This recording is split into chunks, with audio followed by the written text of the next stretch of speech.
God keep our land glorious and free. Oh, Canada, we stand on guard for thee. Oh, Canada, we stand on guard for thee. Let the doors be opened, que l'on ouvre les portes.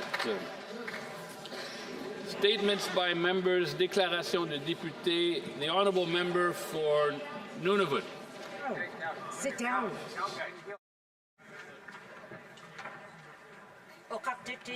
Congratulations to the newly elected and re-elected MLAs in Nunavut. My deepest respect to all those who put their name on the ballot. To the MLAs, I encourage you to remember the people you represent. The dream of Nunavut is for Inuit self-determination. Keep your community at the forefront of your work. They have great solutions to offer.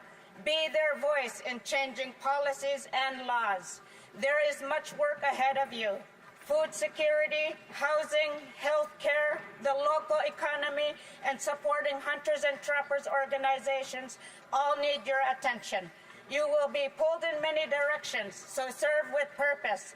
Together, we can make the dream of Nunavut a reality. The honourable member for New Westminster, Burnaby, Maillardville. Mr. Speaker, in politics it's easy to attack each other, but Canadians are tired of the division. We've seen where that road leads in other countries. Let's take a moment to focus on the topics we can agree on. There are many values which the Liberal Party shares with other parties. For the Conservatives, that's public safety, affordability, and innovation. For the NDP, that's protecting workers, Indigenous communities, and people in need. For the Bloc Québécois, c'est la langue française et la voix du Québec. And for the Green Party, it's protecting our environment and building a sustainable future. This is a critical moment. Canadians want unity, and they want us to act like leaders. When we work together, we serve Canadians best. Thank you. The honourable member for Saskatoon South. Thank you, Mr. Speaker. The cost of groceries has become a daily burden on Canadians, and this Liberal government's policies are the main culprit.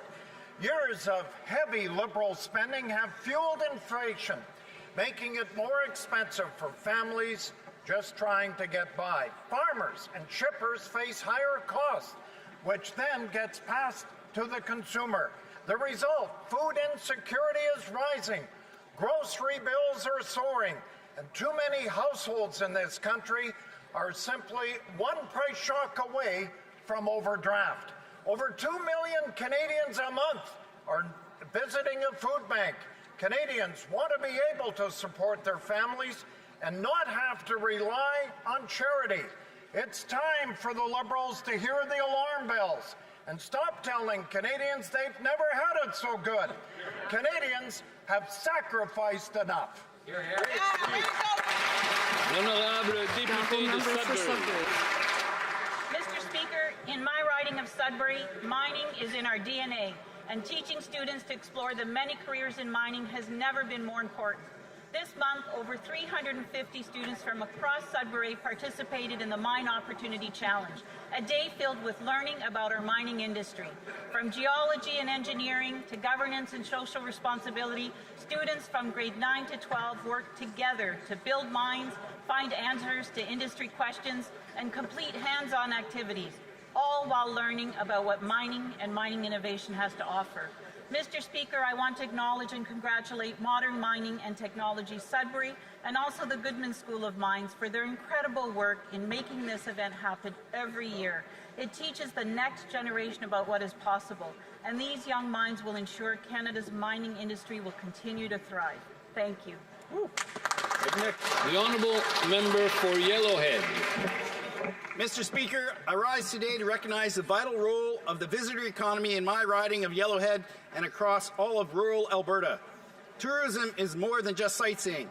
For my riding, it is an economic engine that supports nearly 9,000 jobs and more than 2,000 small businesses, most of which are locally owned and operated by proud Albertans. Yellowhead is at the heart of Alberta's visitor economy, from the crown jewels of Banff, Jasper, and Kananaskis to the hidden gems like Grand Cache, Nordig, and the Cowboy Trail. Like Travel Alberta says, we are Canada's wild side, a world-class destination that showcases our Western heritage and attracts billions in investments and visitor spending, creating a stronger and more prosperous Alberta. Tourism is the key to strengthening and diversifying Canada's economy. I urge all members of the House to recognize that for communities to prosper, we need a strong visitor economy. I invite you all to come and experience the wonders of Yellowhead. Thank you, Mr. Speaker. L'honorable député de Sherbrooke. Thank you, Mr. Speaker. Du mois de l'histoire des femmes, j'aimerais souligner une alliée des femmes d'hier et d'aujourd'hui, l'artiste Adèle Blais. De la militante Thérèse Casgrain à la figure des droits civiques Claudette Colvin, en passant par l'écrivaine Gabrielle Roy, Madame Blais choisit d'utiliser son art pour célébrer les figures emblématiques et donner une voix aux femmes trop longtemps oubliées. Bien qu'elle raconte les histoires de toutes ces grandes femmes, son histoire à elle n'en est pas moins inspirante. Malgré un parcours scolaire difficile, elle a persévéré, obtenu son diplôme et appris à lire par elle-même après avoir été analphabète fonctionnelle jusqu'à 25 ans. Aujourd'hui, la Sherbrookeoise charme le monde avec des expositions à Londres, Hong Kong et Stockholm. Son approche unique inspire les artistes de demain à utiliser l'art pour transmettre des messages forts. Chers collègues, passez par Sherbrooke et passez par la ruelle Whiting pour voir par vous-même la finesse de to see for yourselves the finesse of her striking works. October is coming to an end, but the impact of women lives on. The honourable member for Moose Jaw Lake Centre, Lanigan. Mr. Speaker, Saskatchewan is known as the land of the living skies. This is especially true for the riding of Moose Jaw Lake Centre Lanigan, home of the Canadian Forces Snowbirds. For over 50 years, the Snowbirds have thrilled airshow audiences around the world, showing the professionalism of the Canadian military. The Parliamentary Budget Officer today pointed out this government's shameful $18 billion shortfall in spending on our Canadian forces. What I'm hearing about the future of the Snowbirds, I don't like. Their future seems to be in question. Mr. Speaker, the Snowbirds are a Canadian icon. It's time to get our team new jets. After a successful 2025 season, on behalf of my colleagues, I salute the dedicated personnel of 431 Air Demonstration Squadron. Their commitment to showcasing Canadian excellence continues to make our nation proud. We should return the favor by giving them proper equipment to do their job. The honourable member for Fredericton, Oromocto. Mr. Speaker, I rise today to recognize a beloved institution in downtown Fredericton, Tony's Music Box. The family-owned musical instrument store has served the community with passion and dedication for 50 years. Founded in 1975 by the late Tony George, Tony's Music Box quickly became more than just a store. C'était un centre de créativité, un lieu de rassemblement pour les musiciens, un pilier du paysage culturel de Fredericton. From beginners to seasoned professionals, generations of musicians were welcomed with warmth, encouragement, and always an enthusiastic handshake. The store's legacy will live on through the countless people it inspired. The staff were not just salespeople, they were mentors, musicians themselves, teachers, and champions of local talent. Alors que les portes fermeront, plus tard cette année, nous rendons hommage aux souvenirs, à la musique et aux contributions importantes de Tony's Music Box. To the George family, Michael and Terry, and to all the staff that made it such a special store, thank you. Merci. The honourable member for Calgary, Midnapore. On Thursday, Calgary police reported a man was stabbed in broad daylight in Fish Creek Provincial Park, a park in my riding that should be an oasis of peace and nature for community and families. Last August, a 7-year-old girl was sexually assaulted in that same park. This is unacceptable. Just a decade ago, it would have been unthinkable that brazen daylight stabbings or sexual assaults would happen in Calgary-Minipur. However, as a result of the Liberals' soft-on-crime laws like C5 and C75, they are becoming normal occurrences in South Calgary. Violent crime in my city has increased by 59% since the Liberals took office, and it's not getting any better. Conservatives have responded with our Jail Not Bail Act. Liberals must work to pass this legislation as soon as possible to restore not just my great riding of Calgary-Minipur, but Canada to a place of tranquility and safety. L'honorable député de Belleuil-Chambly. Le 30 octobre 1995, le Québec passait des 40% de 1980 d'appui à l'idée, mieux, à la décision de sa souveraineté, à un cheveu sous les 50%, à un cheveu du pays. L'histoire a disposé de ce qu'on en connaît. La prétendue raison d'État canadienne a servi de caution aux tricheries, aux mensonges et secrets, à la génération spontanée d'électeurs, à un love-in au relent d'hypocrisie et quoi encore. Maintenant, il faut que les Québécois, tous les Québécois, regardent vers l'avant et se demandent tout simplement quel est le pays qu'ils veulent et comment le faire arriver. Rappelons-nous, au-delà de l'amertume face à ce qui a été soutiré à une nation entière, que notre attention doit être toute portée vers l'avenir, vers le prochain rendez-vous qu'on n'a pas le droit de manquer. Alors Jacques Parizeau nous a laissé en bout de course un message fondamental, un message qui résonne en regard du contexte actuel comme en regard de notre destin. N'ayez pas peur, n'ayez pas peur, n'ayez pas peur. The honourable member for Don Valley North. Mr. Speaker, this past weekend I had the pleasure of joining the Toronto Neutrality Alliance Club for their wonderful Diwali and Thanksgiving celebration. I want to take this occasion to acknowledge the Neutrality Alliance Club for their dedication to humanitarian causes and charitable organizations. I commend them for fundraising an incredible $143,500 to help equip North York General Hospital in my riding of Don Valley North with more cancer care and emergency beds. I advise the House of this great community-minded group of neighbors, professionals, and retirees who volunteer their time and effort to keep making Don Valley a better place for everyone. As you see, Mr. Speaker, when the community calls, the lions roar. Yes. The honourable member for North Island, Powell River. Mr. Speaker, in a democracy, we elect leaders based on the promises they make, and we hold them accountable based on the promises that they keep. This Prime Minister was elected on the promise to get the cost of living under control. Instead, prices at the grocery store keep going up. He was elected on the promise to, quote, build, baby, build, to double the pace of new home construction. Instead, CMHC says home building will drop 13% over the next several years. He was elected to get spending under control, to embark on a series of nation-building projects, and to strike a trade deal with the United States. 6 months later, not a single permit approved, not a single shovel in the ground, and Canada's spending and debt is higher than ever before. And not only is there no deal with the Americans, this Prime Minister has removed Canadian counter-tariffs while getting nothing in return. It's been 6 months of broken promises, Mr. Speaker. Canadians want to know how much longer they have to wait before they start seeing results from this Prime Minister. Good job. The honourable member for Whitby. Thank you, Mr. Speaker. Today I rise to spotlight two exceptional educators in my riding who are receiving the Prime Minister's Award for Teaching Excellence. These awards celebrate the finest in Canadian teaching, and both recipients represent the very best of Whitby, laying the foundation for a stronger Canada, one student, one classroom, one lesson at a time. Congratulations to Melissa Runhart, recipient of the National Certificate of Excellence, and Penny Senior, recipient of the Regional Certificate for Achievement in Science, Technology, Engineering, and Mathematics. Melissa and Penny, thank you for all you do. We are proud to honor you today. Your influence extends far beyond the classroom. Colleagues, please join me in recognizing these two exceptional teachers. The honourable member for Leeds, Grenville, Thousand Islands, Rideau Lakes.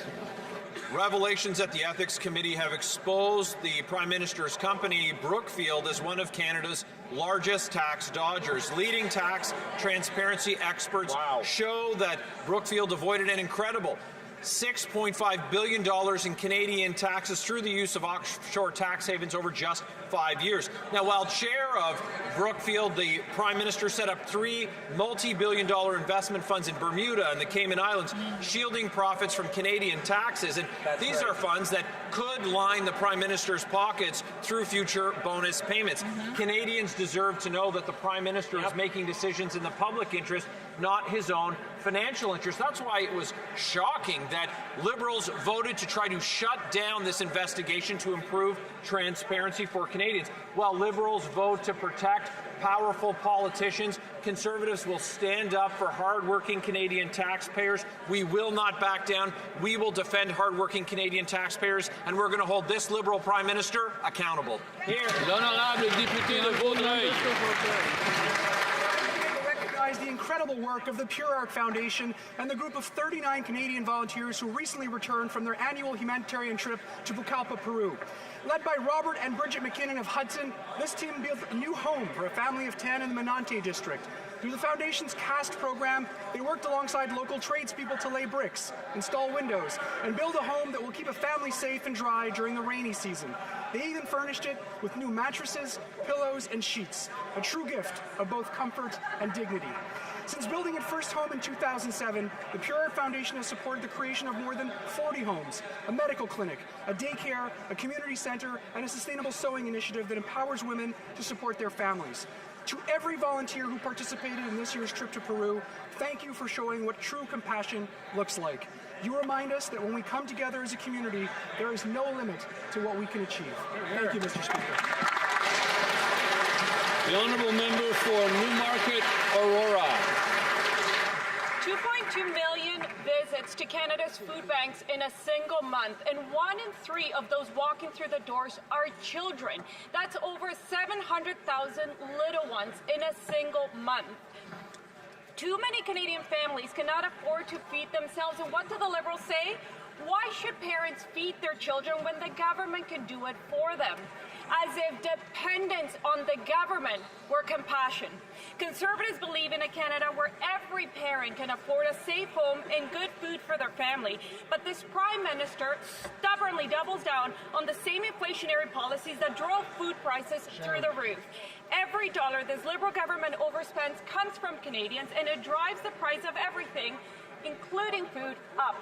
When will the Prime Minister stop punishing Canadians, reverse inflationary deficits, remove hidden taxes on groceries, fertilizer, farm and farm equipment, so that food prices can finally come down? The Honourable Member for Oakville West. Mr. Speaker, today, as the first Canadian of Turkish heritage elected to Parliament, I am deeply honored to join the students of Turkish Canadian community who are right here in the gallery above as we celebrate the 102nd anniversary of the Republic of Turkey. C'est une journée très spéciale pour les Canadiens d'origine turque. October 29th reaffirms our NATO allies' commitment to democracy and national sovereignty. Turkish Canadians honor the legacy of Atatürk, whose vision and determination gave birth to a secular, democratic, and contemporary state. His enduring principle, peace at home, peace in the world, reminds us of the importance of stability and cooperation among both nations and the peoples. Atatürk's belief that sovereignty belongs unconditional to the nation deeply resonates here in Canada, where democracy, freedom, and diversity define who we are. Long live Turkey, long live Canada, long live our enduring friendship and alliance. Cumhuriyet Bayramınız kutlu olsun. Oral questions, the questions orales, the Honourable Leader of the Opposition. Après 10 budget coûteux, déficitaire des libéraux. Ils ont gonflé le dette, le prix de nourriture et de logement. Les Canadiens méritent un budget abordable pour une vie abordable. Le premier ministre a promis que les Canadiens allaient pouvoir le juger par le prix de l'épicerie. Les prix ont gonflé et le nombre de personnes aux banques alimentaires a doublé. Donc, est-ce que le gouvernement va travailler en collaboration avec nous, avec nos propositions pour un budget abordable et une vie abordable? Honorable leader du gouvernement à la Chambre. Nous allons certainement travailler pour une vie abordable et un budget abordable. Mais le chef de l'opposition nous fait des propositions qu'il n'ose même pas mettre dans sa propre plateforme électorale. Il y a 6 mois, les Canadiens nous ont confié un mandat pour présenter un plan pour dépenser moins, investir plus. C'est ça qu'on va avoir le 5 novembre et j'espère que le chef de l'opposition ne précipitera pas des élections de Noël et qu'il va voter pour notre budget. C'est clair que le chef à la Chambre des libéraux veut provoquer une élection coûteuse avec un budget coûteux, Monsieur le Président. Mais les Canadiens ne devraient pas avoir le choix entre un budget coûteux ou une élection coûteuse. Ils devraient pouvoir choisir un budget abordable pour une vie abordable. Et c'est ce que nous proposons. Je vous donne l'exemple. Éliminer la taxe industrielle sur nos fermiers pour que les Canadiens puissent acheter de nourriture abordable. Est-ce que le Premier ministre va accepter cette idée positive pour l'abordabilité? Honorable leader du gouvernement à la Chambre. Monsieur le Président, nous avons annoncé une série de mesures visant justement l'abordabilité, notamment l'alimentation scolaire, notamment l'inscription automatique aux prestations qui va réduire la pauvreté chez les Canadiens. Should reduce poverty among Canadians, but each time we propose an affordability measure, the opposition leader orders his troops, he orders them to vote against them. So which foot is he dancing on? Either he wants to help Canadians or he wants a Christmas election.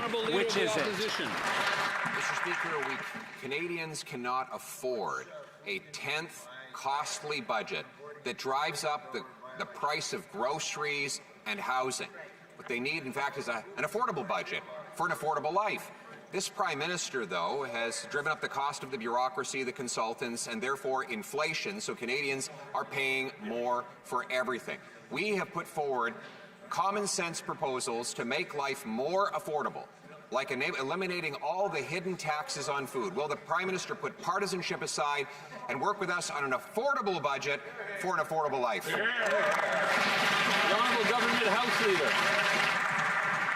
Well, happy days, Mr. Speaker. There will be an affordable budget for an affordable life presented in this House on November 4th. And we certainly hope the opposition leader will order his troops to vote for it instead of ordering the very nervous ones to vote against it and cause a very expensive Christmas election here in Canada. Will the opposition leader tell his very nervous troops to vote for our affordable budget on November 4th? The Honourable Leader of the Opposition. There he goes, trying to use a costly budget to trigger a costly election. And we know what he wants to distract from the fact that this Prime Minister has broken every promise he's made by triggering a costly election on a costly budget. But, Mr. Speaker, Canadians shouldn't have to choose between a costly budget and a costly election. They can choose an affordable budget with an affordable life. And we're putting forward the proposals on how to do that, like eliminating the industrial carbon tax on our farmers who feed us. Will they take our positive, collaborative ideas for an affordable budget and affordable life? Yes or no? The Honourable Government House Leader. There he goes again, Mr. Speaker, with the imaginary taxes. More and more and increasingly, Mr. Speaker, in his own caucus he has imaginary friends. So this leader of the opposition opposition understands, as all Canadians do, that they gave us a mandate 6 months ago for stability, for calm, not slogans, solutions, affordability, get a trade deal with the United States, and yes, Mr. Speaker, bring a plan and a budget to build a Canadian economy very strong. The Honourable Leader of the Opposition. Mr. Speaker, that member and the Prime Minister are trying to provoke a costly election on their costly budget. They're again playing costly games. But this is not about games. This is about the people lined up at food banks, 2.2 million of them. That number has doubled since this government took office 10 years ago. It's about Jacqueline Stone, who says it's heartbreaking.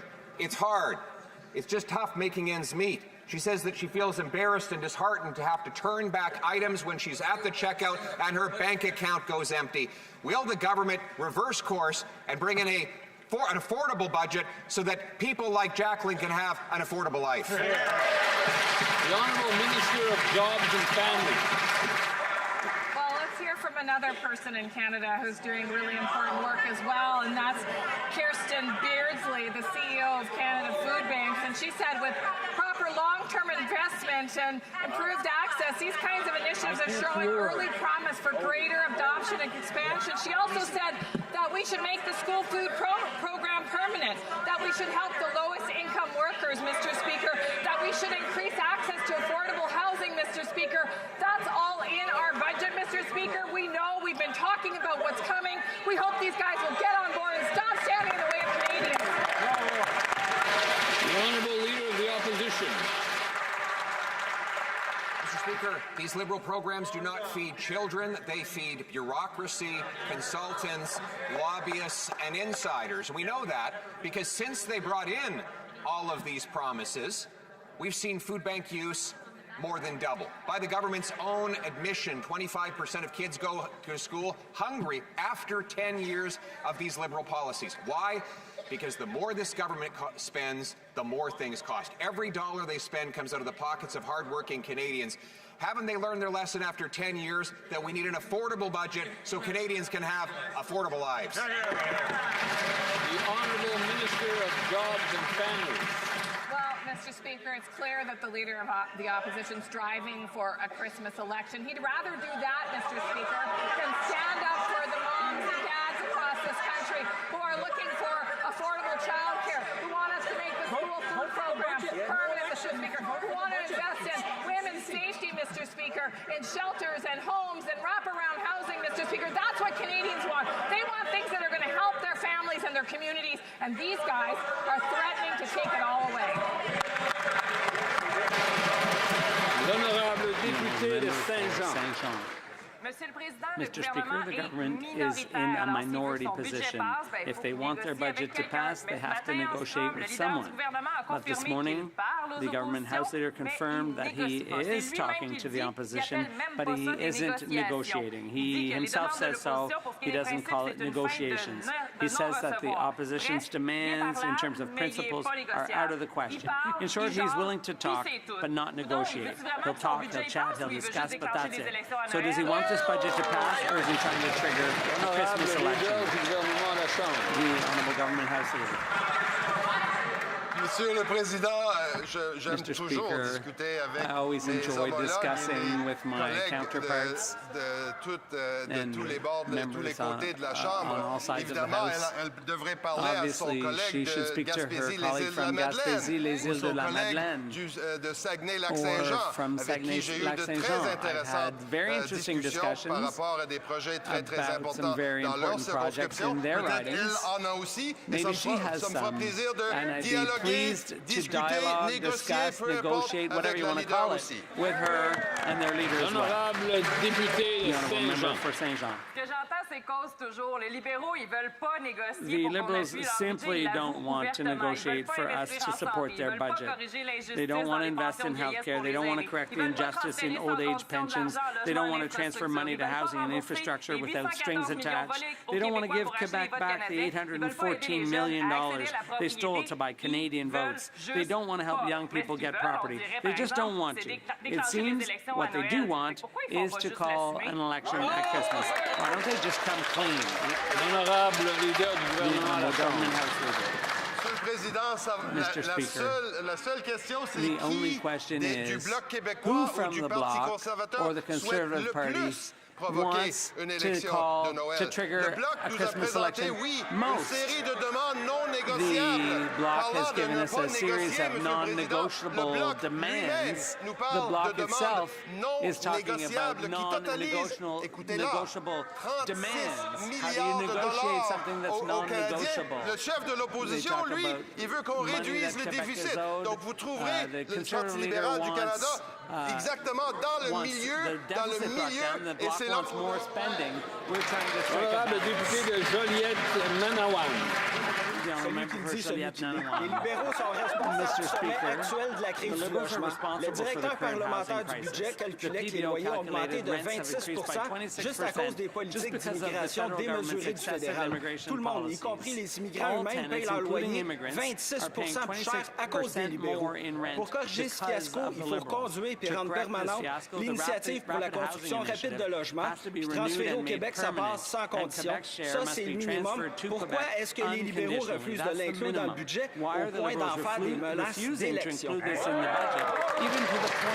The Honourable Minister for Housing and Infrastructure. Monsieur le Président, merci pour la question. Mr. Speaker, thank you for the question. This government is all in for supporting affordable housing, and we are focused on homelessness first and foremost.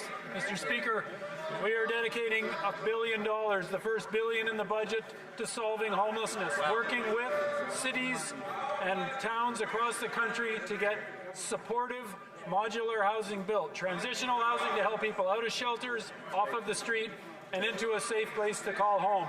We are committed to affordable housing, and we will follow through. The Honourable Member for Newtecumseg-Gwillimbury. Every dollar the Liberals spend comes right out of the pockets of Canadians. Under Trudeau, the Liberals' consumer carbon tax made everything more expensive, while their record spending led to higher prices and lower paychecks, with the debt burden falling on younger Canadians most of all. Now, this Prime Minister is doubling down in his budget with an industrial carbon tax, more costs, and billions more in deficits.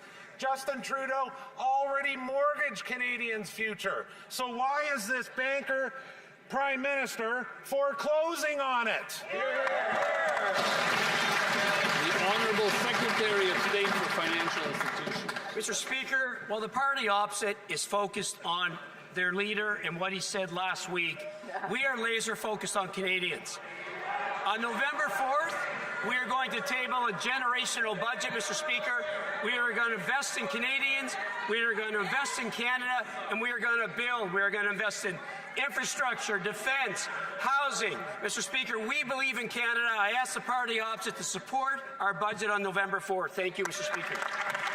The Honourable Member for Newtecumseg-Gwillimbury. I ask the party opposite, haven't Canadians sacrificed enough?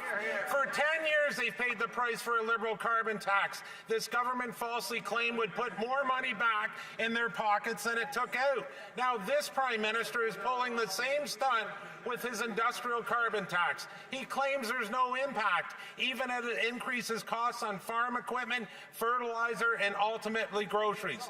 Conservatives want an affordable plan. Will the Prime Minister scrap his industrial carbon tax in his budget so families can eat again?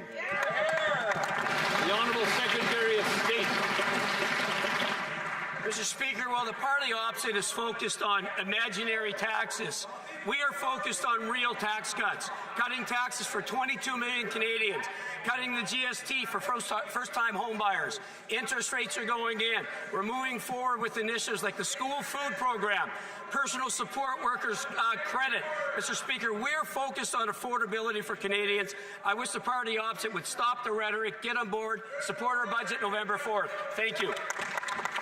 The Honourable Member for Algonquin, Renfrew, Pembroke. Mr. Speaker, the Liberals aren't satisfied with 2.2 million Canadians visiting at Food Bank a month. The new fuel tax will chew up any savings at the gas pump. Grocery prices haven't come down since COVID. Now, we'll never get a break at the cash register. Will the Liberals kill the new fuel standards tax so people can afford to eat? The Honourable Secretary of State for Children and Youth. Thank you, Mr. Speaker. The members opposite remain fixated on imaginary taxes, and on this side of the House, we remain focused on the supports for Canadian families to help them fight food insecurity. We do this with the program, for example, the National School Food Program, which we are making permanent, the disability benefit, the dental care, childcare, and a national housing strategy. Time and time again, we are there for Canadian families, and members opposite vote against these investments in our communities. The Honourable Member for Algonquin, Renfrew, Pembroke. The new fuel tax will put more ethanol in your gas tank, so you'll have to visit the pumps more often. It'll also cut supply, so the fuel will cost more. When fuel goes up in price, the cost of everything goes up. The Liberals have a chance to kill the new fuel standards tax with the budget. Will the Liberals use the budget to kill the new fuel tax? The Honourable Parliamentary Secretary to the Minister of Finance. Mr. Speaker, we empathize with struggling families, but unlike Conservatives, our government is stepping up to help them with affordability. We cut taxes for 22 million Canadians, reduced GST on new home purchases, significantly reduced childcare fees, cut the cost of basic dental coverage, and funded healthy food in schools. Common sense says when families save money on their taxes and on childcare and the like, they have more to spend on groceries. But common sense doesn't seem to be so common in the Conservative Party today because they've opposed all of these cost savings measures. Canadians want to know, where are the common sense Conservatives? The Honourable Member for Vaughan Woodbridge. Mr. Speaker, if their policies worked, why are over 700,000 children lining up at food banks? The Prime Minister promised he'd be judged by the cost at the grocery store. Well, the verdict is in. Food inflation up 4%. We now have 2.2 million people visiting food banks in a single month. And by the federal government's own analysis, a $1.3 billion food packaging tax that's baked right into the cost of every meal. So while Canadians are skipping meals, these Liberals are feasting on new taxes. Will the Prime Minister stop cooking up new hidden costs and scrap his food packaging tax so Canadians can afford to live? The Honourable Secretary of State for Labour. Conservative members seem to enjoy talking Canada down, talk about imaginary taxes. It's almost as if they're cheering for the LA Dodgers instead of Canada's team last night. Mr. Speaker, while Conservatives vote against measures that support Canadians, we're investing in them. We're building major projects, building homes right across the country, Canadian steel, Canadian lumber, Canadian unionized worker. We're putting people to work, strengthening communities, building a future that Canada be proud of. So here's my question. Will Conservatives vote for the budget, or will they trigger an next election? L'honorable député de Louis Saint-Laurent à Kiawanra.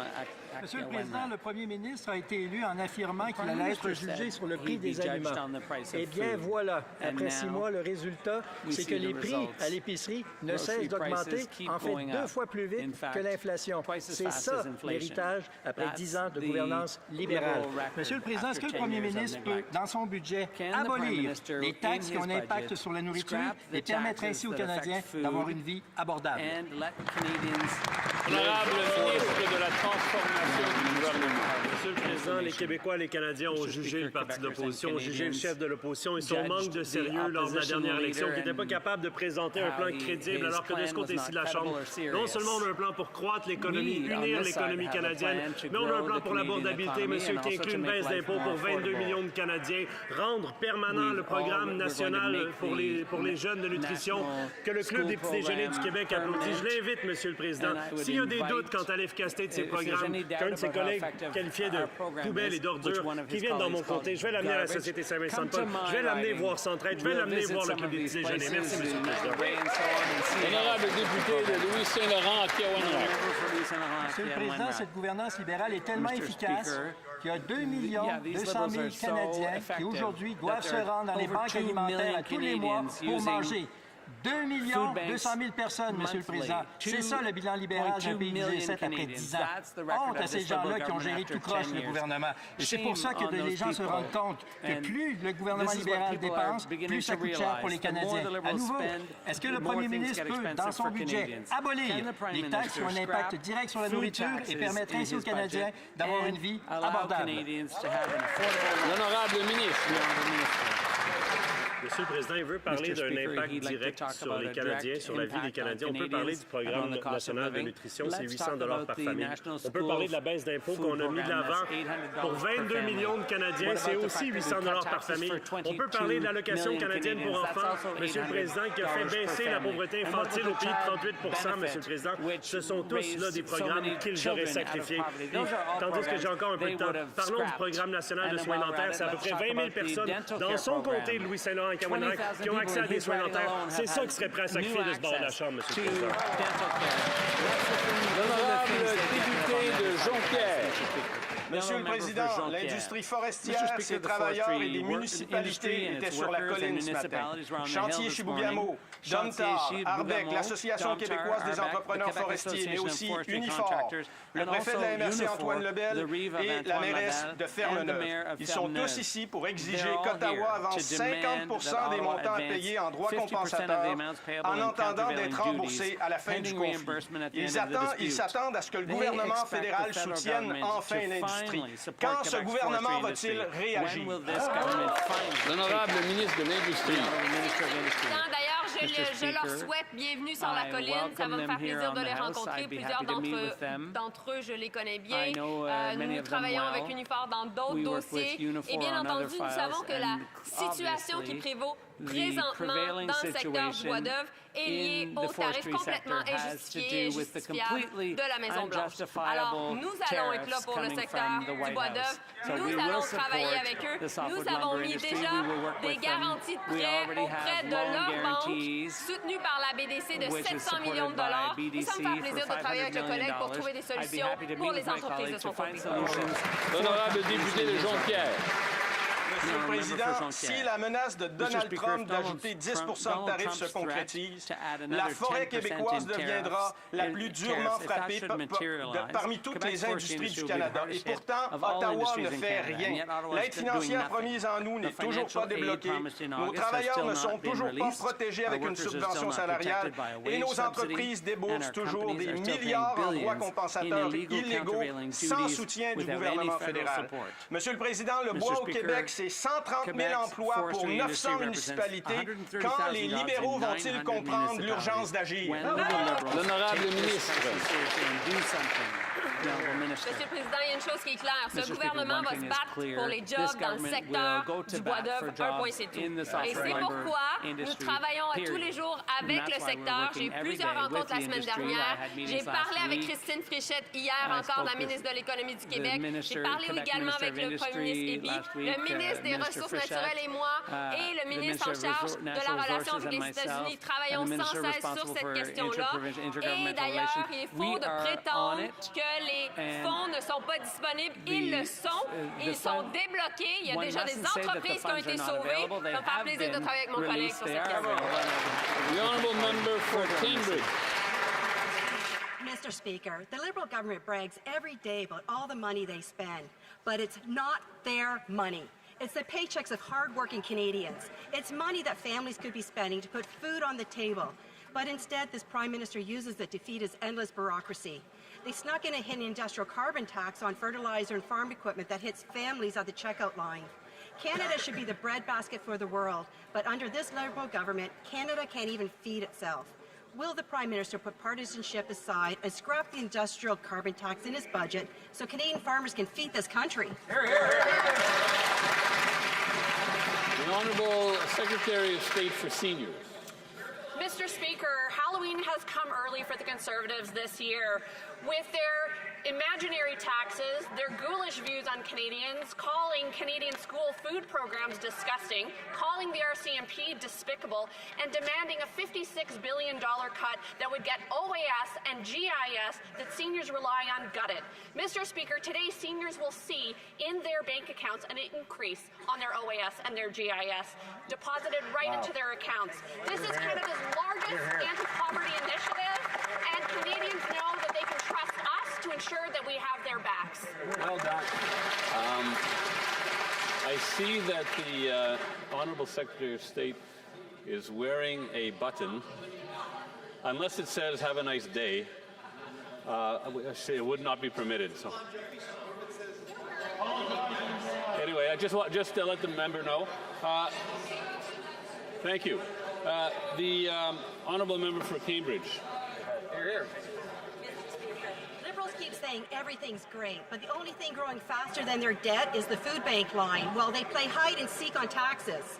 Taxing farmers with a hidden industrial carbon tax while 2.2 million people visit the food bank every single month is insanity. 20% of them work full-time, 33% are children. Anyone but the Liberals can see Canadians are going to bed with empty stomachs on empty promises. Conservatives have a plan to help farmers thrive and families eat. So I ask again, will the Prime Minister support Conservatives' plan to scrap the industrial carbon tax in his budget so Canadian farmers can affordably feed this country? The Honourable Secretary of State for Seniors. Canadians know that there are no taxes on their food. So while the Conservatives talk about imaginary taxes, this government is taking real action to support seniors in this country. We're cutting red tape. We're building homes faster. We've introduced dental care that now more than 2 million seniors have access to. We're building an economy that works for everyone. The Conservatives, however, have a record of pushing the retirement age higher, cutting benefits, and leaving seniors behind, while they're voting against every support for seniors and threatening to do that with the upcoming budget. We're empowering older Canadians. We're protecting them and having their back. The Honourable Member for Kitchener Centre. Mr. Speaker, every dollar this Liberal government spends comes out of the pockets of Kitchener Centre residents. Hidden, not imaginary, hidden taxes like the food packaging tax is baked into the sticker price, driving up the cost of food. Will the Liberals' own number shows that Canadians' $1.3 billion it will be in costs over the next decade for this tax. The more they spend, the more Canadians pay. Will this Prime Minister put partisanship aside and scrap the food packaging tax so Canadians can afford to live? The Honourable Minister of Jobs and Families.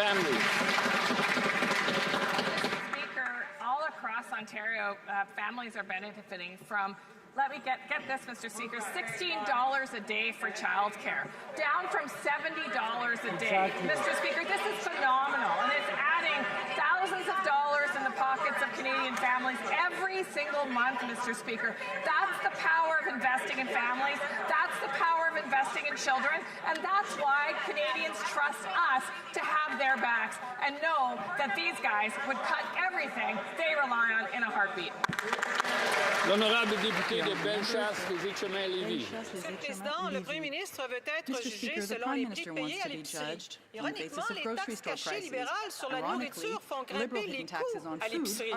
On parle de taxes industrielles sur le carbone, la taxe sur l'emballage alimentaire et les règlements sur les carburants propres qui augmentent le coût du transport, de la production et de la mise en marché des aliments. Tout le monde comprend ça. Plus les libéraux dépensent, plus les Canadiens pêchent, Monsieur le Président. Est-ce que le Premier ministre peut abolir ces taxes sur la nourriture dans son budget et permettre ainsi aux Canadiens d'avoir une vie beaucoup plus abordable, Monsieur le Président?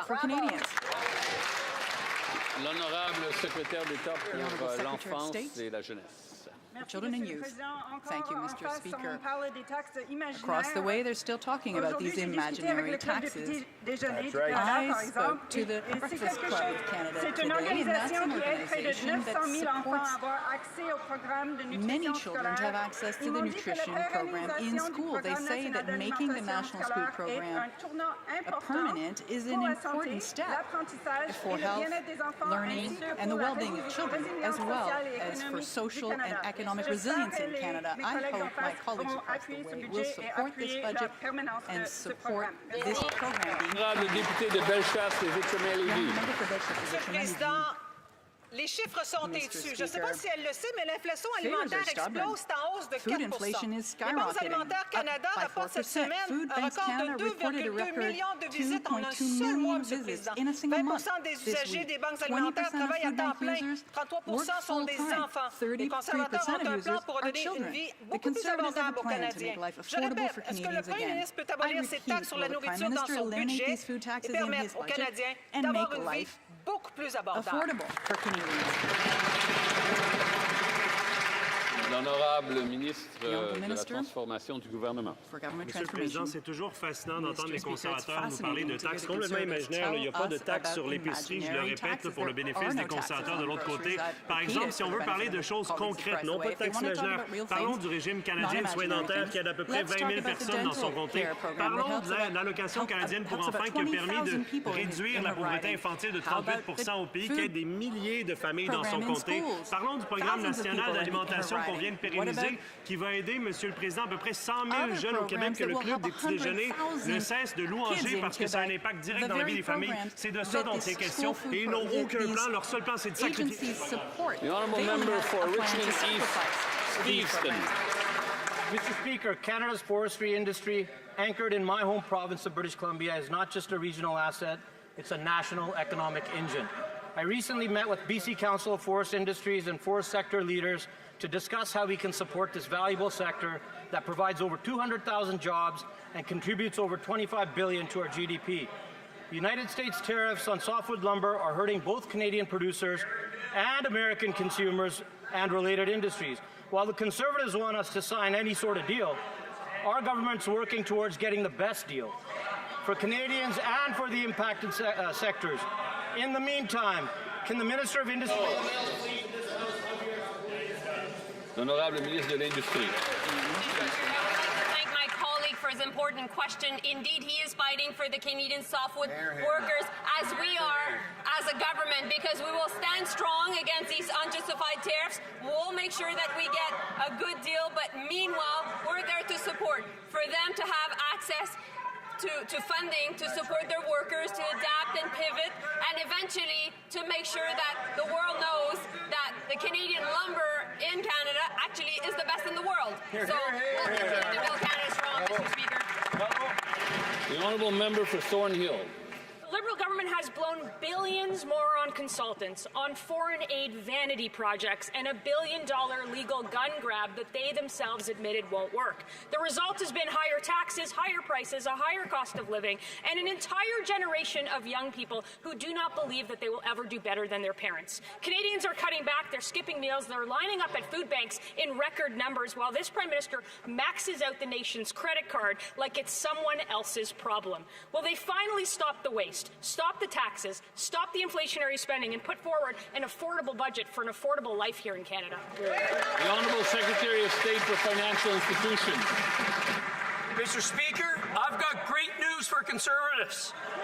We've actually got a way to help 5.5 million Canadians with the cost of food. Automatic federal benefits. Through Budget 2025, we're going to pre-file taxes for up to 5.5 million Canadians. This will ensure Canadians get the benefits they are entitled to. Wow. I asked the party opposite, on November 4th, you have a choice to make. Will you let the most vulnerable Canadians get these federal benefits, or block the checks and force a Christmas election? Thank you, Mr. Speaker. The honourable member for Thornhill. Mr. Speaker, that minister is in complete denial. Here, he sent $8 million to Vietnam to create gender-just rice. What even is that? The endless cycle of deficits, of taxes, of inflations have crushed families. They've crushed young people. They've crushed workers, and their arrogance blinds them to the damage that they themselves have done. If they want to pass a budget, it's simple. Stop the reckless spending, stop the inflation, stop the hidden food taxes. It's up to them to listen up to Canadians and put forward an affordable budget for an affordable life. Yeah. The Honourable Secretary of State. Mr. Speaker, while the Conservatives are focused on a revolt in caucus, we are laser focused on Canadians. On November 4th, We're going to table a generational budget. We're going to invest in Canada. We're going to invest in Canadians. We're going to build. We're going to invest in infrastructure, defense, housing, aerospace, and national projects. Mr. Speaker, on this side of the House, we believe in Canada. I ask the party opposite to cut the rhetoric, support our budget on November 4th. Thank you, Mr. Speaker. We have to try to not be too provocative because provocation creates disorder, and that's a problem. The honourable member for Calgary-Midnapore. The only thing that's revolting are those answers. The Prime Minister promised Canadians he would stop outrageous spending on high-priced consultants. Only 6 months in, this promise is broken. He's already increased spending on consultants by 37%. That's $6 billion. Whether it's Arrive Scam, McKinsey and Company, or now the CRA call center, the Liberals will always find a way to pay their consultant friends the big bucks. That's right. So when they table their budget next week, how many more billions can Canadians expect to pay Liberal insiders? Honorable ministre de la Transformation du gouvernement. On a obtenu un mandat très clair de la part des Canadiens de réduire l'utilisation des consultants, de rendre le gouvernement plus efficace, dépenser moins pour investir plus. C'est exactement ce qu'on va faire le 4 novembre dans un budget qui va être historique, Monsieur le Président, pour bâtir les fondations d'une économie forte au Canada. J'espère que les conservateurs vont l'appuyer. Merci, Monsieur le Président. The honourable member for Calgary-Midnapore. Je pense que no. While Canadians line up at food banks, Liberal consultants line their pockets. Yesterday, the president of Shared Services Canada admitted they learned a very hard lesson on the contract for CRA call centers, which quadrupled to $190 million under the Liberals' watch. The same hard lesson they learned when GC Strategies blew the roof off of the ArriveCan contract. So I will ask again, how much will Canadians have to pay to Liberal friends and insiders in next week's budget? Honorable ministre. Merci beaucoup, Monsieur le Président. Et comme je le mentionnais, on a reçu un mandat très clair de la part des Canadiens pour avoir un gouvernement qui est plus efficace. On va toujours s'assurer d'avoir la meilleure valeur pour l'argent pour les Canadiens, Monsieur le Président. Et alors qu'on s'apprête à présenter un budget le 4 novembre qui va dépenser moins pour investir plus, on veut s'assurer d'obtenir la meilleure valeur et de bâtir l'économie la plus forte du G7. Merci, Monsieur le Président. Member for Brantford, Brant South, Six Nations. Mr. Speaker, the Liberals blew nearly $1 billion on a gun grab. Even their own minister admits does not work. He was caught on tape telling the truth. It's a waste of money. Yep, right. The OPP wants no part of it, and the only police force they found to enforce their vanity project, its chief is related to a Liberal MP. What? This isn't safety, it's political theater with a $750 million price tag. When will the Prime Minister scrap this farce and go after criminals instead of law-abiding Canadians? The Honourable Minister of Public Safety. Mr. Speaker, as I announced several weeks ago, we have a pilot project taking place in Cape Breton, which will be expanded to across Canada over the coming weeks. We look forward to law-abiding Canadians abiding by the law. As you know, Mr. Speaker, we have brought in many measures to ensure that criminals are off our streets, including Bill C-14, which I hope the party opposite supports. It is part of a comprehensive plan to attack crime in this country, Mr. Speaker. The honourable member for Bow River. Mr. Speaker, this Liberal government is pushing ahead with a costly and misguided gun grab that ignores the real problem. Illegal guns smuggled from the U.S. Instead, they're targeting the most responsible and law-abiding Canadians. In Cape Breton, the mayor says he wasn't consulted, the local police union was blindsided, and the project is run by the brother-in-law of the local Liberal MP. Wow. Canadians need an affordable budget for an affordable life.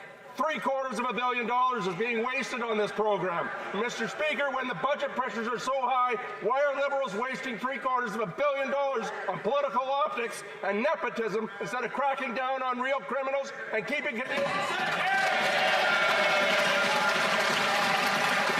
The Honourable Minister of Public Safety.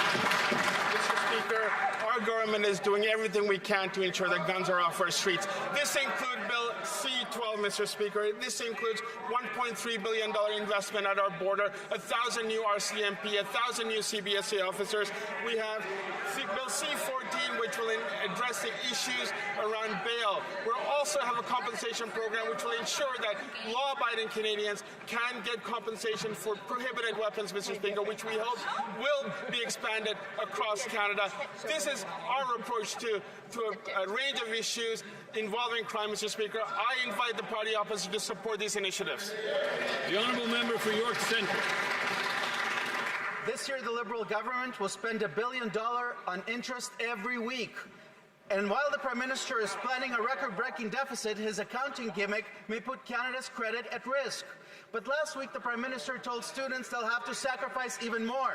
Canadians shouldn't be made to sacrifice. After a decade of Liberal failure, they've sacrificed enough. Yes. They don't want more Liberal debt, Liberal waste, and Liberal corruption. Why is this Prime Minister spending like Justin Trudeau on steroids?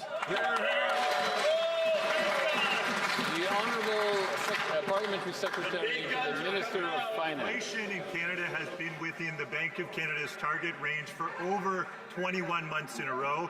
The Bank of Canada also cut rates again today by 25 basis points. That's more savings, lower mortgages, and real relief for Canadians. While Conservatives seem to root for a recession in Canada, we're making the investments that are needed for our economy to grow and prosper. Conservatives shout slogans all they want, but we'll continue to implement solutions. They divide, we'll deliver. That's progress. That's what Canadians deserve, Mr. Speaker. The honourable member for York Centre. This Liberal member doesn't understand how bad it is out there. More than a quarter of Canadians cannot afford to eat. And now the Prime Minister is telling a room full of students they'll have to sacrifice even more. Young people sacrificed enough. They've already sacrificed home ownership. And yesterday, CTV reported that young Canadians can't even land a minimum wage job. Speaker, question, will the Liberal budget get spending under control so young Canadians can start affording everyday life? The Honourable Parliamentary Secretary to the Minister of Finance. Speaker, lowest net debt to GDP ratio in the G7, a AAA credit rating, an inflation rate within the Bank of Canada's target range, job numbers that exceeded expectations by 83% last month. Those are Canada's economic fundamentals. And Citibank CEO just last week said Canada, relative to other G7 countries, has debt dynamics and fiscal space that, if used wisely, would unlock a lot of opportunities in this country. That's exactly what we're focused on, Mr. Speaker, in Budget 2025, unlocking opportunities for all Canadians. The honourable member for Foothill. We have just learned that India has placed 30% tariff on Canadian peas. This is on top of the 100% tariffs already in place from China. As a result, 80% of Canada's pea markets now face tariffs worldwide. This is putting Canadian farmers at risk as prices have dropped more than 40%. The Prime Minister and his team was just in India, and now they're in China.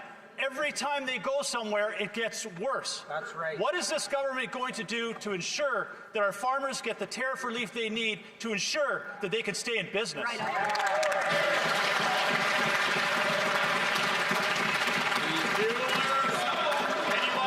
The Honourable Parliamentary Secretary. Mr. Speaker, our government and our Prime Minister have been working hard to ensure that Canadian farmers have access to markets around the world. Part of the work that they've been doing is exactly that, cutting deals with more and more countries to ensure that Canadian products, Canadian farmers can sell their products to more and more markets around the world. And that is exactly what we've been doing from Singapore to Malaysia. These are the things that our government is working hard on. Instead of talking Canada down, Mr. Speaker, our government continues to work with other governments to ensure that markets are available to Canadian producers. L'honorable député de Laval-les-Villes. Monsieur le Président, pour renforcer notre identité canadienne, il faut permettre à plus de gens de découvrir les lieux. One of the best ways to strengthen our Canadian identity is to give people an opportunity to discover the places, stories, and landscapes that define us, from national museums to parks and historic sites. These shared spaces remind us of who we are. But for many families, the thoughts of every outing has to be factored into the budget. Can the Minister of Canadian Identity and Culture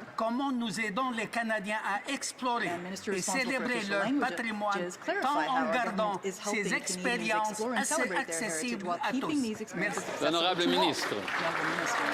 Monsieur le Président, l'été dernier, le laissez-passer Un Canada fort a permis à des familles de découvrir notre incroyable pays tout en réduisant les coûts. Ce fut un énorme succès. Dans les musées nationaux, plus de 200 000 enfants ont bénéficié d'entrées gratuites et le nombre de visiteurs a augmenté de 15 Les musées provinciaux ont connu une augmentation de 26 chez les jeunes. Certains sites de Parc Canada ont vu leur fréquentation augmenter de 20 et pour Via Rail, c'est 6 millions de dollars qui ont été économisés par les familles canadiennes. Face à cet enthousiasme, nous sommes ravis que le laissez-passer Un Canada fort revienne cet hiver et l'été 2026 pour que les familles puissent continuer de découvrir le plus beau pays au monde. L'honorable député de Chicoutimi-Le-Fjord.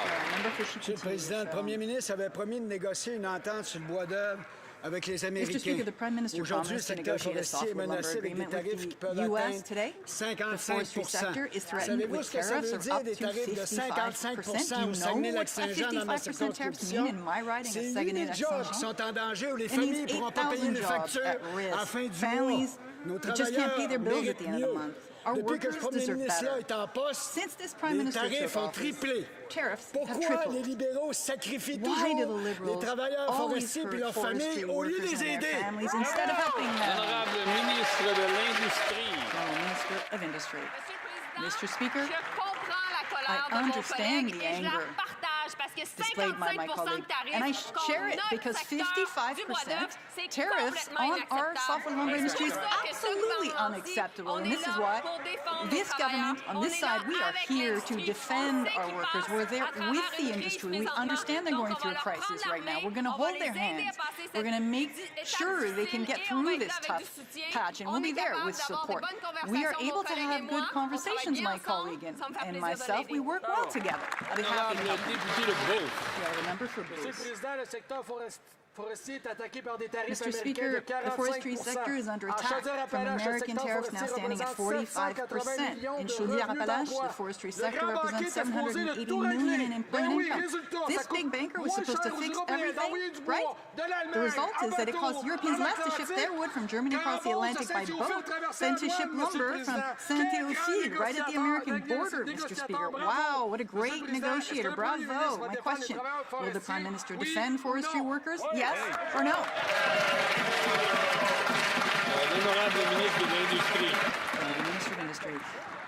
Monsieur le Président, Mr. la réponse Speaker, est the simple. answer Absolument. is clear. Oui, Yes, oui, yes, nous allons yes, être là pour le yes. secteur forestier. We will be there for the parce que nous forestry y sector croyons, because mais we pas juste believe ça. in it, but On not sait qu'il y a des just choses because qu'on of peut pas that. contrôler. We On know peut there pas are things we contrôler cannot l'administration control. We américaine, can't mais il y a des control choses qu'on peut contrôler. the Et on va administration se in the U.S., but there are concentrer things we sur can l'aide control. à nos We will travailleurs, focus à on nos the support to our entreprises, workers, et on va our s'assurer businesses, justement and qu'on we soit will là ensure pour les to aider à be passer à there travers cette while they go crise-là. through On this va leur crisis. offrir du soutien We et will en plus, support on va them, and we bâtir will à travers build des grands projets through nationaux major national beaucoup de projects demandes pour a notre lot of secteur demand du for bois our d'œuvre. sector. The honourable member for Richmond Hill South. Every single dollar this Liberal Prime Minister spends comes straight out of the pockets of Canadians through higher taxes, higher deficits, and higher inflation. While food bank use surges to 2.2 million visits per month, this Prime Minister thinks it's a brilliant idea to blow $8.2 million on gender-just low-carbon rice in Vietnam. While the Liberals feed their bloated DEI bureaucracy, Canadians are making sacrifices by skyrocketing food prices, record housing costs, and rising unemployment. So when will this out-of-touch Liberal Prime Minister stop funding his radical DEI programs, stop lecturing working Canadians, and finally deliver an affordable budget for an affordable life? The Honourable Secretary of State for Sport. Thank you, Mr. Speaker. You know, every time the Food Bank's report comes out, I read it. I read what the recommendations are and what those organizations that are focused on reducing poverty and food insecurity in Canada recommend that our government does. Our government recommends that we undertake measures like the National School Food Program, a program which one Conservative member from Newfoundland said last week was garbage, Mr. Speaker. We are investing in our social safety net. We're investing in programs that support families. We are investing in Canadians, Mr. Speaker. While that side, the Conservatives, talk them down every chance they get.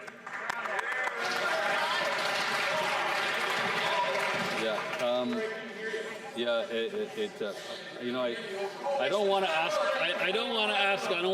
members to start from the top answering questions because it eats up time. So let's keep that in mind. The honourable member from Labrador.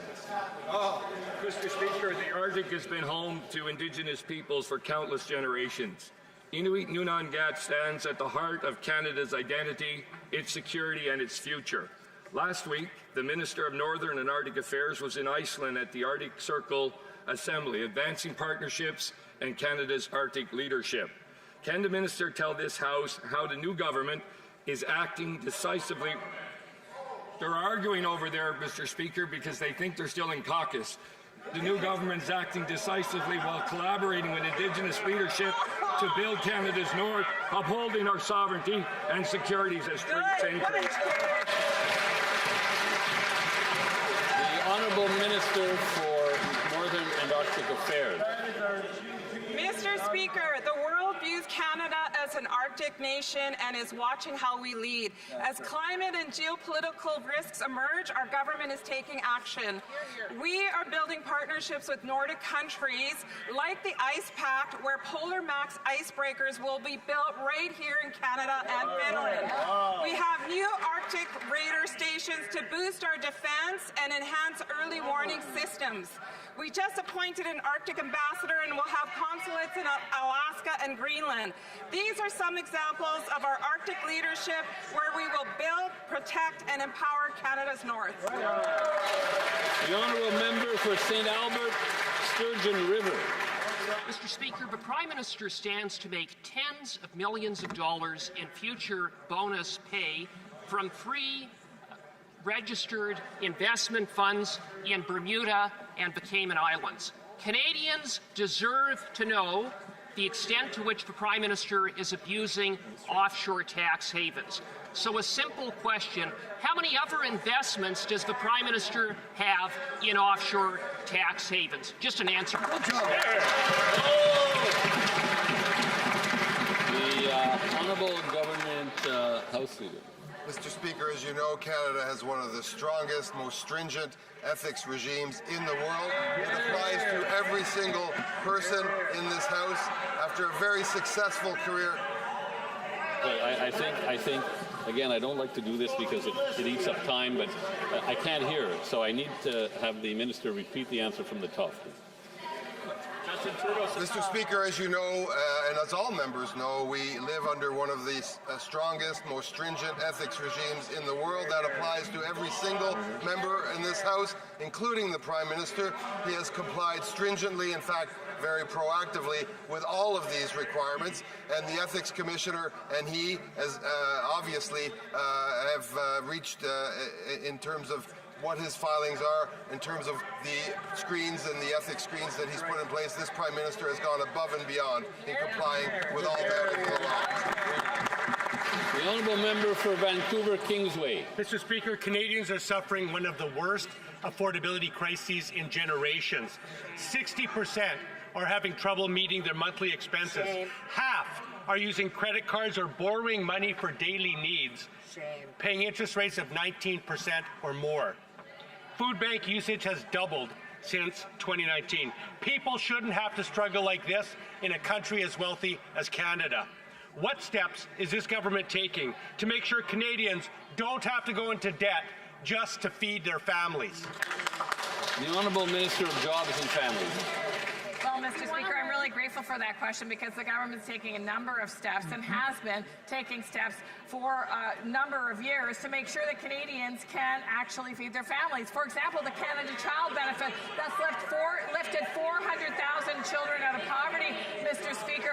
That's indexed to inflation. Mr. Speaker, the index to inflation benefits for seniors. Mr. Speaker, the work that we've done on employment insurance to make sure that employees who lose their jobs can actually keep that money while they are on claim. Mr. Speaker, I will tell you that this government will stand with workers, we will stand with families, and I sure hope the member opposite will vote for a budget that is Alors, ça met fin à la période des questions. On va attendre un bref moment. Wait a minute. Yes, nous avons un rappel au règlement. Point of order. I believe, Speaker, the Secretary of State for Sport was using unparliamentary language in describing a member of this House, and I would ask him to withdraw and apologize. I will review the matter and get back to the House if necessary. Yeah, we'll have take a brief few seconds. Entre-temps, je désire informer la Chambre que le volume des oreillettes sera maintenant réinitialisé. Et on va attendre quelques petits moments là, avant de poursuivre avec les affaires courantes ordinaires. Before beginning the daily routine of business.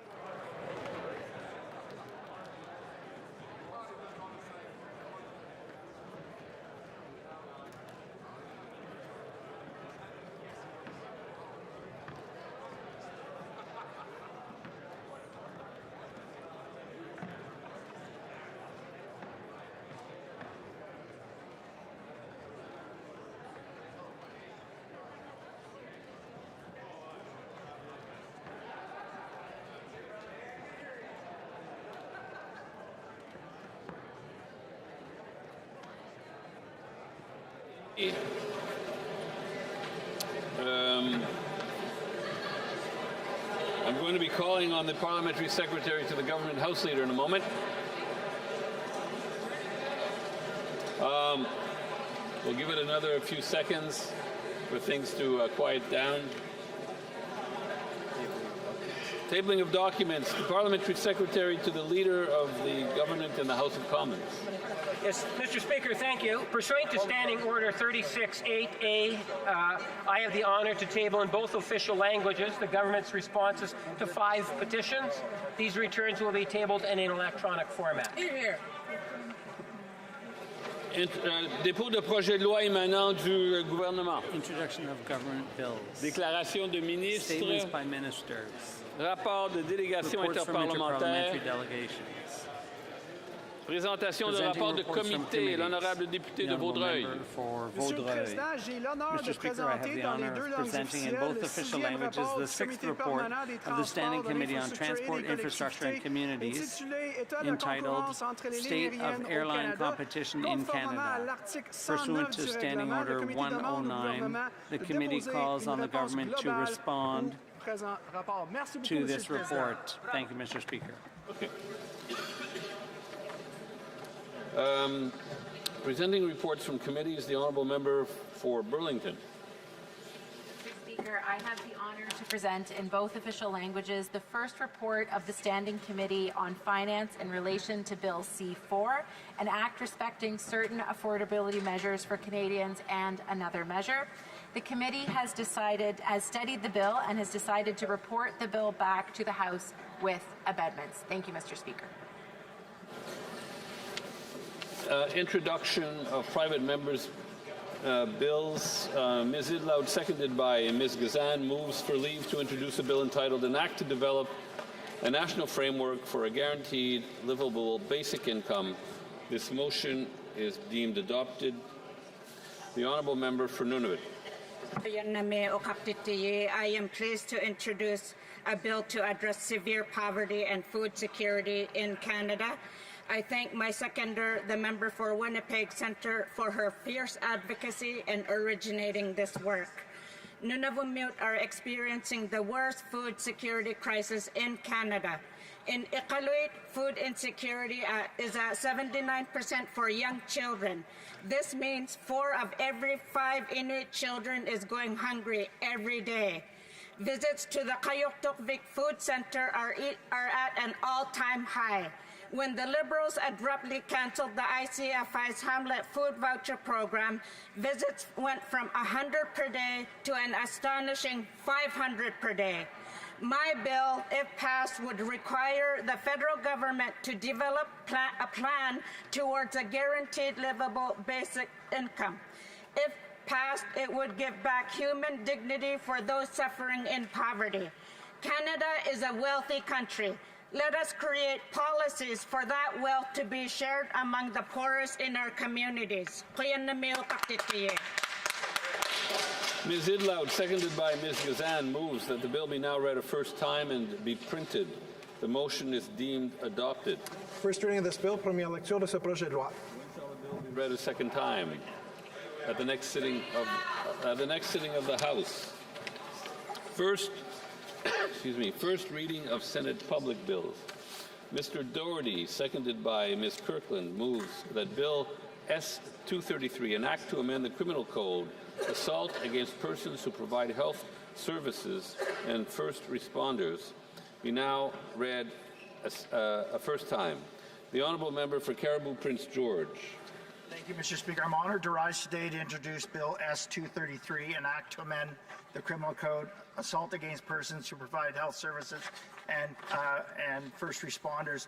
Mr. Speaker, I'd be remiss if I didn't thank my honourable colleague from Offshore for seconding this bill, but also my great friend and colleague from Barrie Innisfil, who himself was a firefighter for over 30 years.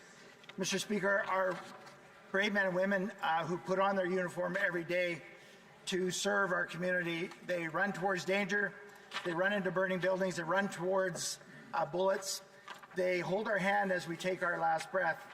And Mr. Speaker, whether they are a nurse, a firefighter, a paramedic, correctional officer, they are facing unprecedented levels of violence against them.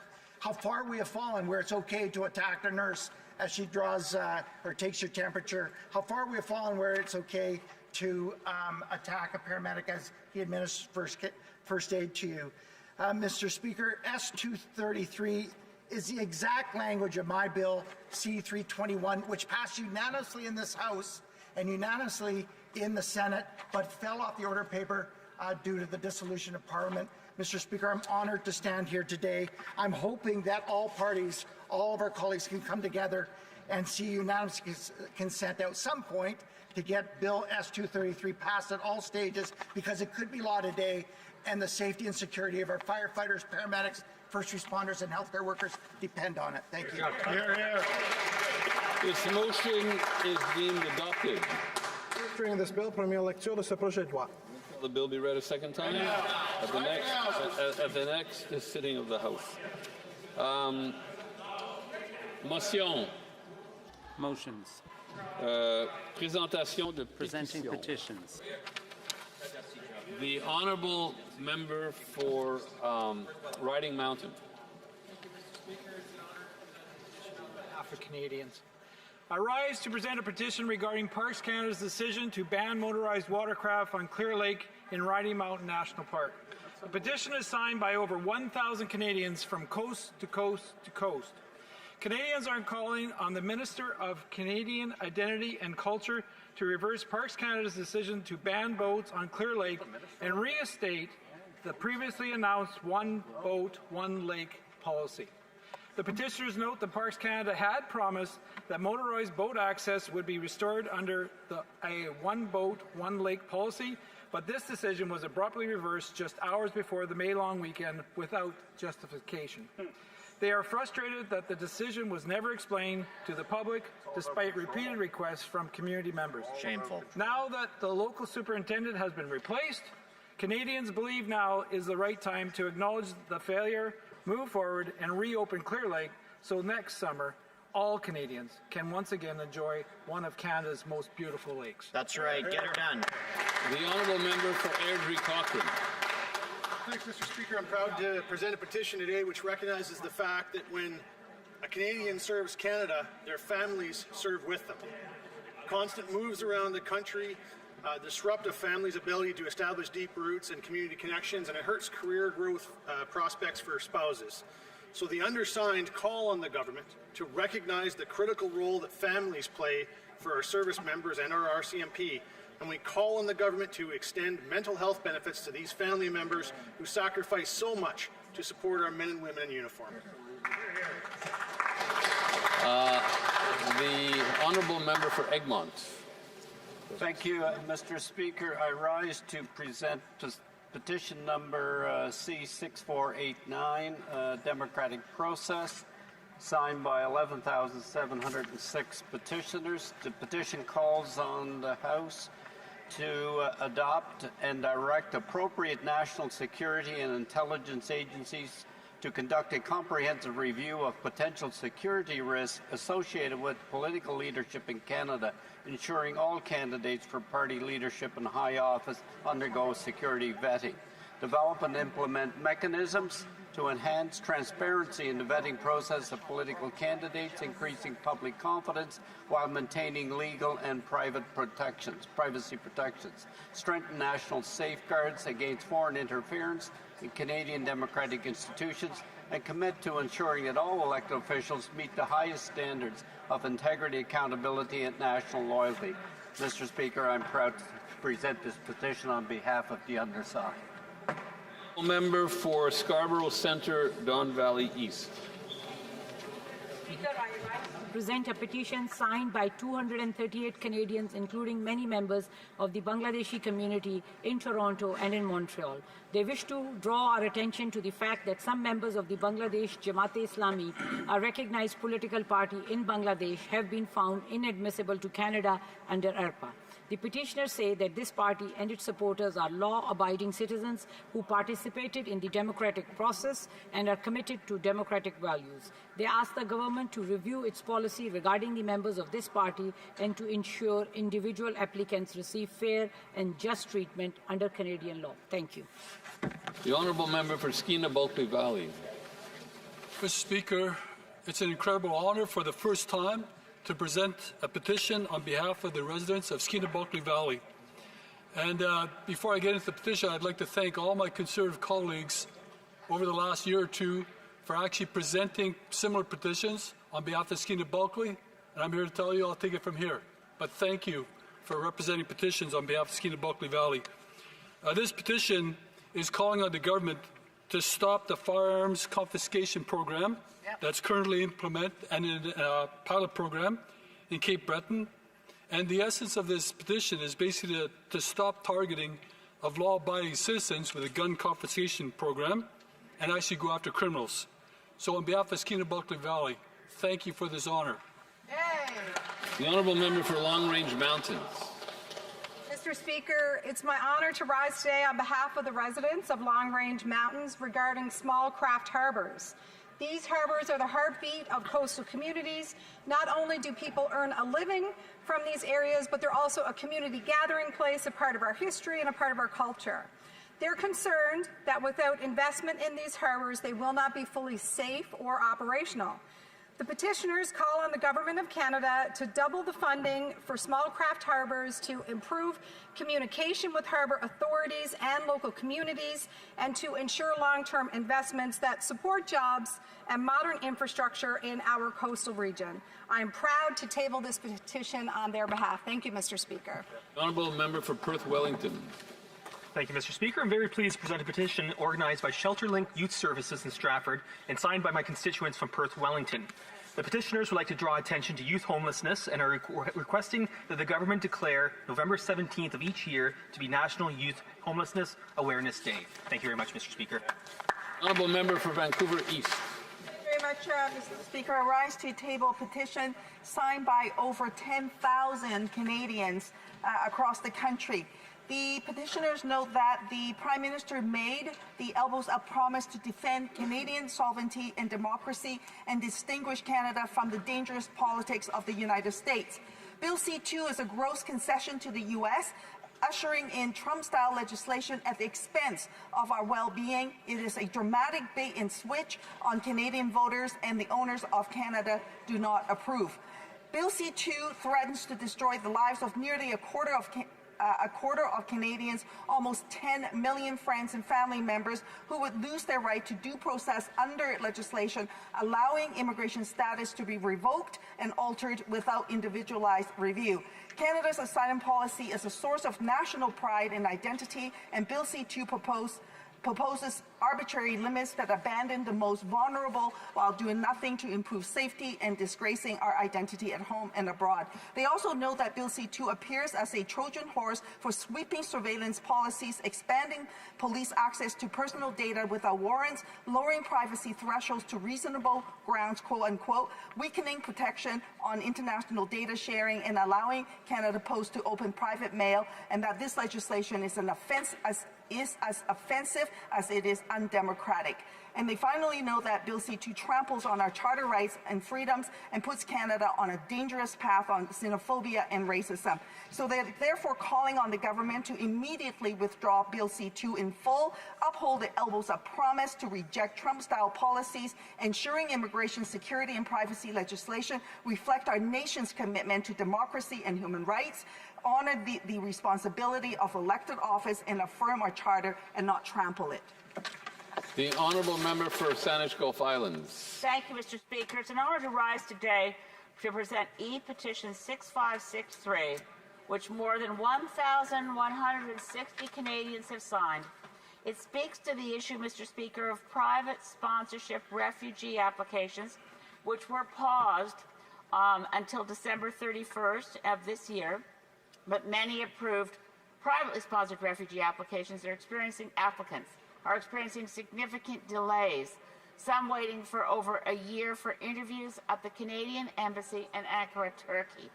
The petitioners go on to state that these delays are leaving individuals very vulnerable and precarious situation, particularly those who are faced with threats as part of an LGBT community, as well as others dealing with local political instability. The private sponsors across Canada are prepared and committed to support these refugees on their arrival. Therefore, Mr. Speaker, summarizing, the petitioners ask the Government of Canada to resume the intake of private sponsorship refugee applications as soon as possible before the current pause ends, December 31st, and to expedite the processing of already approved privately sponsored refugees, prioritizing timely interviews at the embassy in Ankara. Thank you, Mr. Speaker. The honourable member for North Island, Powell River. Mr. Speaker, I rise today to submit a petition to the House on behalf of the people of Powell River who wish to express their strong opposition to Brookfield Renewable Partners, a well-known and politically well-connected foreign-based corporation, from being granted a 30-year export permit to send electricity from the local hydroelectric dam out of the country to the United States with almost no benefit to the people that actually live in Powell River and the people of British Columbia. The petitioners maintain that the approval of this permit would prevent Canadians from making future use of this finite natural resource to meet domestic electricity demand or to support local industry, as the dam has supported the recently closed pulp mill and thousands of jobs for more than 100 years. That is why they are calling on Canada's energy regulator to reject this permit request. It is not in Canada's national interest. It is not supported by the local community, and it undermines the economic development of Powell River, the region, the province of British Columbia, and our incredible country, and I support them, Mr. Speaker, 100%. The honourable member for Edmonton, Strathcona. Very much, Mr. Speaker. Mr. Speaker, I have two petitions to share with you today to table. The first petition, petitioners from across Canada have noted that nickel is an important raw material in the manufacturing of arms, and that Canada is a strong producer of nickel.